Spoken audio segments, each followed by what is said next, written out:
ng'ayita mu kitabo kya Bayibuli mu lubereberye oba Genesis essula esooka olunyiriri olwa 28 Katonda yagamba nti mugende muzaale muwale mujjuze ensi eno oluvannyuma lw'okufumbiriganwa. Kyokka emirundi mingi abafumbo bano balemererwa okuzaala olw'ensonga ez'enjawulo. Newankubadde abaami n'eŋŋanda zaabwe kino basinga kukiteeka ku bakyala.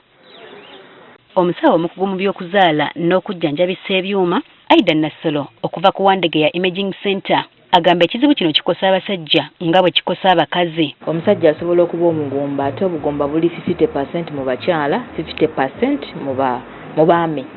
Tebuliko mu businga bakyala n'abaami gye bali abagumba bangi lwakuba tebamanyi. Engeri abaami gye batasitula mbuto kizibu wala okugamba nti mugumba kubanga basobola n'omusiba abaana batali ki babe. Kino kutuukawo kiva ku bintu eby'enjawulo okusingira ddala ebyekuusa ku nkola n'enkula y'enkwaso. Ayinza obba omwami enkwaso z'aleeta tezituukiridde kukola ki mwana. Ayinza okuba omwami enkwaso z'alina ntono kye tuyita oligospermia few. Okusinziira ku musawo n'omuwendo gw'enkwaso omwami gwafulumya kiba kikulu nnyo mu kuzaala omwana. Anti bwe ziba ntono tayinza kufunyisa mukazi lubuto. Omwami yenna buli w'amala alina okufulumya sperms miliyoni nga 2 oba okudda waggulu okusobola okufunisa omukyala olubuto. Omwami we aba afulumya ezikka wansi zisobola okubeera ntono ne zeemerera okufunisa omukyala olubuto. Abaami abamu amala amazzi naye nga temulina nkwanso kye tuyita total azoospermia. Kino tewali asobola kukitegeera okujjako ng'abasawo abakugu bamwekebezze. Ate okufunisa omukyala asobola okugamba nafunye olubuto lwate nga si lulwo naye bw'afuna omwana asooka oluusi n'alemererwa okufuna owookubiri ayinza obba asooka teyali ki wuwo. Ogenda okujja mu ddwaliro okukukebera nga toyina ki nkwaso. Ekkubo muyita enkwaso okuzibikira nakyo kireetera omusajja okufuuka omugumba. Enkwaso zikolebwa mu testicles ez'entula. Bwe zikolebwa ziina we ziterekebwa stowa tugiyita epididymis. Bwe ziva mu stowa zikwata akaseke tetuyita vas deferens. Bwe ziva mu vas deferens ne ziweta ne zidda ne ziyingira prostate. Bwe ziva mu prostate ne zikwata ku urethra we zikola ki we zifulumira.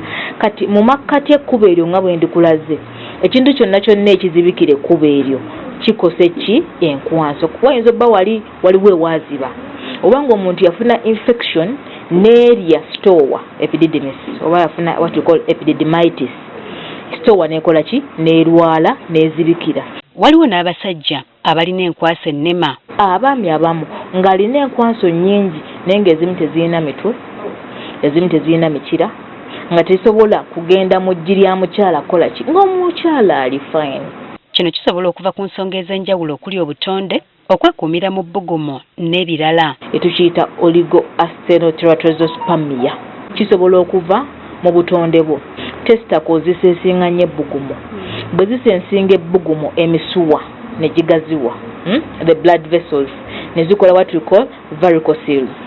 Emisuwa we gigaziwa ebbugumu lyeyongera ebbugumu ennyini ne litta ki sperm zo ne zitoniwa oba ne zifuna ki damage. Obuwuka obukwata mu busajja nabwo bwe butajjanjabibwa busobola okulemesa omusajja okufunyisa omukazi olubuto.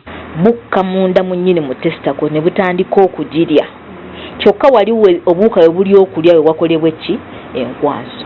Oba ng'obusigo ne bumeramu amayinja n'afuna obugumba ng'abujjaawo mu by'okusaaga. Waliwo n'abazaalako ate oluvannyuma omwana n'abula. Kino omusawo agamba kisoboka olw'ensonga ez'enjawulo. Inflammation of the testicles, infection nga epididymitis, inflammation of the epididymis nekulumba. Oluusi wegata n'omukazi n'ogifuna ensigo ne zikuluma ne zirwala oba ne zirwala amambuluga what we call mumps. Eyo virus eka wansi mu testicle nekola what we call destruction. Neyonoona. Ate abalala enkwaso zaabwe zinafuwa gyakoma okukula. Omwami tulina kye tuyita testosterone hormone. Testosterone hormone mubisi hormone gu producingibwa testicles ez'ensigo. Kati hormone eyo yevunaanyizibwa in the production of sperms. So as you age there's what we call a reduction in the testosterone levels. Kati hormone bwekendera ne production ya sperms ekola ki ekendera kyobola abasajja bakulu abasinga bamala empewo. Waliwo abaana abalenzi abazaalibwa ng'ensigo zaabwe zeewanise newankubadde nga waliwo abafuna obuzibu buno olw'obubenje nga alina undescended testicles nga bwe yali azaalibwa mu lubuto lwa maama we muno mu bisawo temwajjamu testicles zaasigala waggulu. ng'oggyeko okulemererwa okufunyisa omukazi olubuto omusawo agamba nti waliwo engeri endala gy'osobola okuzuula nti olina ekizibu kino. Bwe wennyini osobola okwetuya n'ogamba naye buno obusigo obange nga butono nnyo what we call testicular hypertrophy oba testicular atrophy nga buboluza obubwo kalinga ka mwana muto.